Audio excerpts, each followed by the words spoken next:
बिस्मिल्लाहिर्रहमानिर्रहीम। अस्सलामुअलैकुम। आप देख रहे हैं यूट्यूब चैनल आम सी बातें। खानीवाल में तहरीक लब्बैक की मकबूलियत को देखकर नून लीग ने रोना धोना शुरू कर दिया है। इस वीडियो में हम इसी के मुतालिक बात करेंगे। 2 दिन पहले तहरीक लब्बैक ने खानीवाल में एक बड़ा पावर शो किया, जिसमें अवाम की बड़ी तादाद ने शिरकत की और इस जलसे से तहरीक लब्बैक के सरबरा अल्लामा साद हुसैन रिजवी ने भी खिताब किया। इस जलसे के बाद तमाम तजियाकार यही कह रहे हैं कि खानीवाल में तहरीक लब्बैक की पोजीशन बहुत मजबूत है, मगर यह बात नून लीग को हजम नहीं हो रही।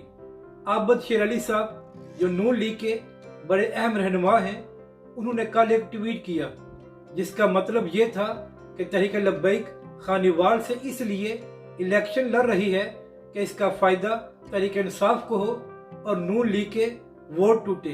तो अब आबद शेर अली साहब से सवाल है कि अगर आपको अपने वोटर्स की इतनी फिक्र है तो पिछले 2 साल से नवाज शरीफ साहब लंदन में क्या कर रहे हैं, वापस पाकिस्तान क्यों नहीं आ जाते। और दूसरा ये है कि तहरीक लब्बैक नून लीग और तहरीक इंसाफ दोनों का मुकाबला कर रही है और ये दोनों बड़ी जमातें जानती हैं कि आने वाले आम इंतखाबात में तहरीक लब्बैक ने पंजाब में इन दोनों को बड़ा सरप्राइज देना है।